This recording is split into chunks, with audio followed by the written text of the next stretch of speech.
यहाँ पर उपस्थित नहीं हो पाया है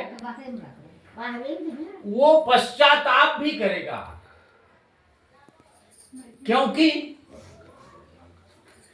आयाति नष्टः द्रविणं श्रमेण विद्या विनष्टाध्ययनेन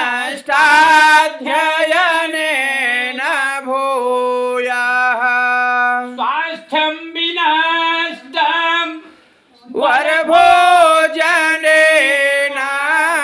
नायाति नष्टः समयं कदापि नायाति नष्टः। कि आयाति नष्टः द्रविणं श्रमेण, ये जो संस्कार किया जा रहा है इसको उपनयन संस्कार कहते हैं। नयन माने क्या होता है आप सारे लोग जानते हो। नयन माने आंख होता है, लेकिन इसके साथ में उप शब्द जुड़ गया है। उप माने विशेष होता है, उप माने विशेष होता है। विशेष आंखों की ताकत एक्टिवेट करने के लिए यह संस्कार होता है, यह किया जा रहा है। और 16 संस्कारों में सबसे महत्वपूर्ण संस्कार माना जाता है जब तक पुरुष वर्ग में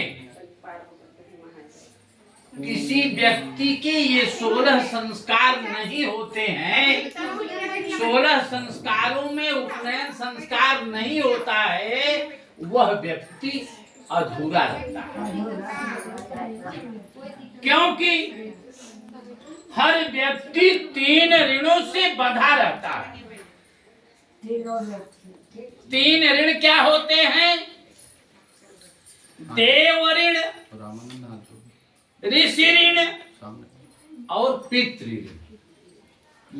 देव ऋण से व्यक्ति मुक्ति तब प्राप्त करता है जब देवताओं की पूजा करता है। और ऋषि ऋण से मुक्ति व्यक्ति तब प्राप्त करता है जब अतिथि का सम्मान करता है। और पितृ ऋण से मुक्ति व्यक्ति तब प्राप्त करता है जब विवाह होने के बाद में संतानोत्पत्ति करता है।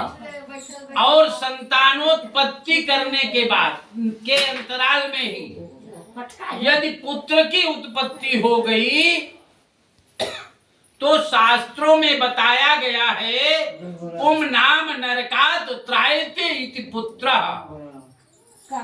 पुत्र वह है जो कि पिता को नरक जाने से बचाता, इसलिए यह उपनयन संस्कार किया जाता है।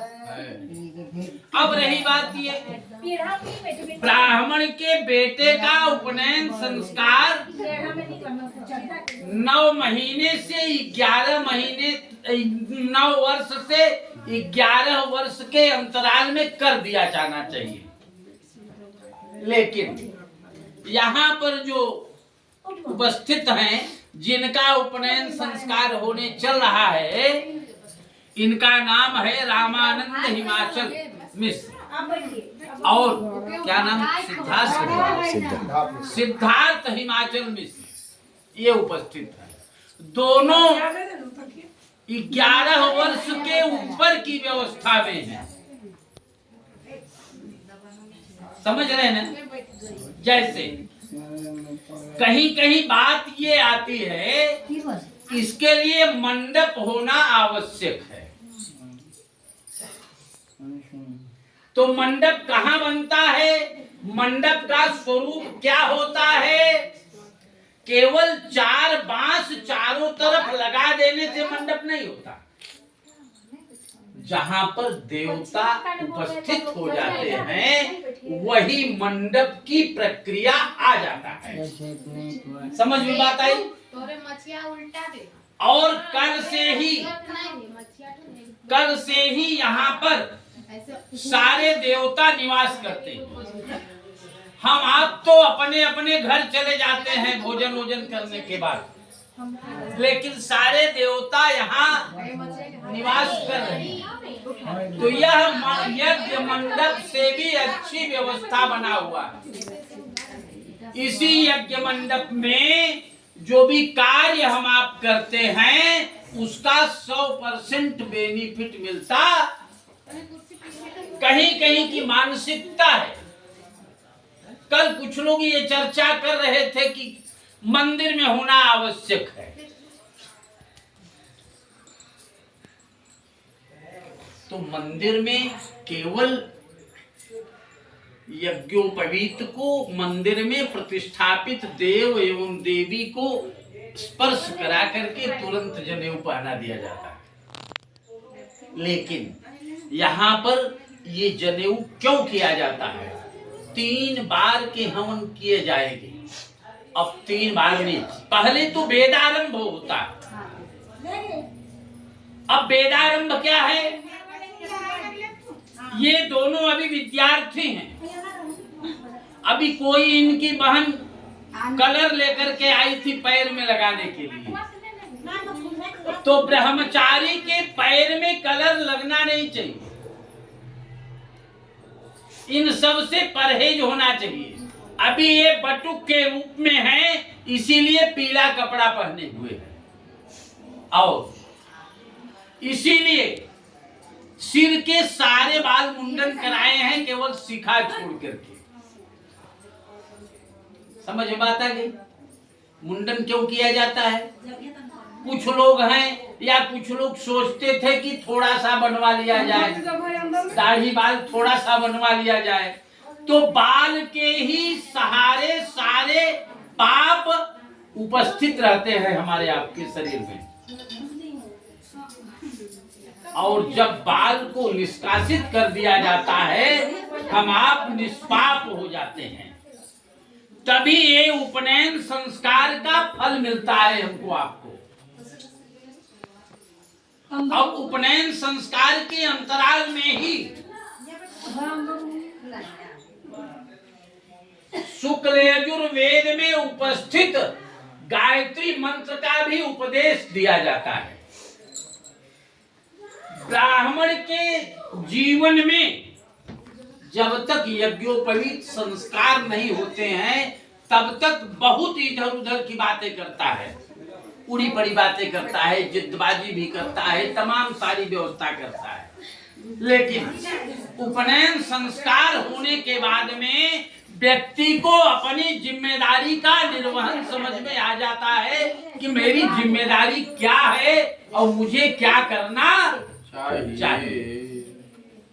जैसे एक विद्यार्थी का धर्म क्या है? पढ़ना। एक बेटे का धर्म क्या है? माता पिता की बात मानना, माता पिता की सेवा करना। क्योंकि पुत्र की परिभाषा ही कहा गया है कि पुम नाम नरकात् त्रायते इति पुत्र। पुत्र वह है जो कि पिता को नरक जाने से बचाता है। इसलिए हर व्यक्ति के जीवन में यह संस्कार बहुत आवश्यक माना जाता है।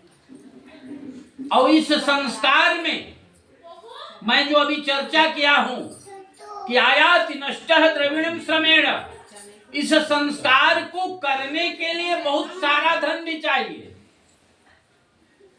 और जो धन इस परिवार से खर्च किया जा रहा है, मेहनत करेंगे, महीने 2 महीने में इसकी भरपाई हो जाएगी। विद्या विनष्टाध्ययनेन भूयः। कोई बात याद नहीं आ रही है, किताब देख लेंगे, याद हो सकता है। स्वास्थ्यम विनष्टम बरभोजनेन। कोई व्यक्ति अस्वस्थ है, अच्छी दवा, अच्छा भोजन देंगे, पुनः वह स्वस्थ हो सकता है। लेकिन नायाति नष्टः समयं कदापि जो समय बीत जाता है वो वापस नहीं आता। जैसे आप लोगों को ये मैं कह रहा हूं, इसलिए कह रहा हूं कि जितने समय हम हैं, हम जो आपको बताए मेरी बात सुन लीजिए। अगर एक भी बात माने कल और आज की बात और एक भी बात यदि आपके दिमाग में हमारी फीट बैठ जाएगी तो आपके जीवन परिवर्तन में कोई देरी नहीं। क्योंकि वाल्मीकि जी को जानते हैं, एक अंगुलीमाल था। अंगुलीमाल जीवन में चिनैती ही करता था। जो लोग नहीं देते थे पैसा मांगने पर, उनको मार करके उनकी एक उंगली काट करके और किसी धागे में लपेट करके अपने गले में माला पहन लेता था। इसलिए गांव के लोग उसका नाम अंगुलीमाल रख दिया। समझ रहे हैं? एक महात्मा उस रास्ते से गुजर रहे थे। गांव वालों ने कहा कि महात्मा जी आप इस रास्ते से मत जाइए, इस रास्ते पर अंगुलीमाल अपना कुटिया बना करके रखता है, आपको देखेगा तो आपसे आपकी संपत्ति भी छीन लेगा, अगर नहीं देंगे तो मारेगा। उसके जीवन में परिवर्तन आना था। अंगुलीमाल के रास्ते पर चल दिया महात्मा ने। महात्मा चल दिए अंगुलीमाल के रास्ते पर और महात्मा चल दिए। जब नजदीक पहुंचते हैं तो दूर से ही अंगुलीमाल बोला है, भाई इस रास्ते से मत आओ, रास्ता बदल दो नहीं तो हम तुमको मार डालेंगे। महात्मा ने भी बोला केवल मार डालोगे ना, इतना ही करोगे ना, लेकिन हम आएंगे इसी रास्ते से। पहुंच गए पास में। अंगुलीमाल ने महात्मा से बोला कि जो लिए हो उसको दे दो, जो लिए हो उसको दे दो। महात्मा ने कहा मेरे पास कुछ नहीं है, मैं तुमसे मांगने के लिए आया हूं। कहा भूत से भिक्षा मांगता है, मैं कुछ दूंगा नहीं तुमको। कहा मुझे तुमसे धन नहीं चाहिए, जिस पेड़ की छाया में बैठे हो केवल एक सूखी पत्ती नीचे गिरी है वही मुझको दे दो। अंगुलीमाल को गुस्सा आया, तलवार लिया ही था और तलवार से तलवार चलाया, एक डाली कटी और कटी हुई डाली को क्रोध में अपने हाथ से लिया और महात्मा के हाथों में देने के लिए आगे बढ़ गया। महात्मा ने तुरंत हाथ हटा लिया। कहा कि मैंने तो आपसे एक सूखी पत्ती मांगी थी, आपने ये डाली क्यों काट दिया? कहा मैंने काट दिया तो काट दिया ये डाली, इसको आप ले लीजिए। आप एक पत्ते मांगे, मैंने कई पत्ते दे दिए। महात्मा ने कहा इस डाली को जोड़ दो। कहा समझ में नहीं आती तुमको, जो डाली कट जाती है वो जुड़ती कैसे? महात्मा ने कहा तो इतने लोगों को मार करके तुम उनकी अंगुली काट करके अपने शरीर में जो लगा लिए हो, ये अधिकार तुमको किसने दिया? ये डाली जो काट दिया ये अधिकार तुमको किसने दिया? कहा ये तो मैं नहीं जानता। इतना कहने के बाद उसका दिमाग घूम गया। किसके जीवन में कब परिवर्तन आएगा ये कुछ कहा नहीं जा सकता। अब दूसरा दृष्टांत मैं बता रहा हूं। दूसरा दृष्टांत क्या है? जैसे हिमाचल के दो बेटे हैं और दोनों बेटे दो रतन हैं। एक का नाम रामानंद, दूसरे का नाम सिद्धार्थ।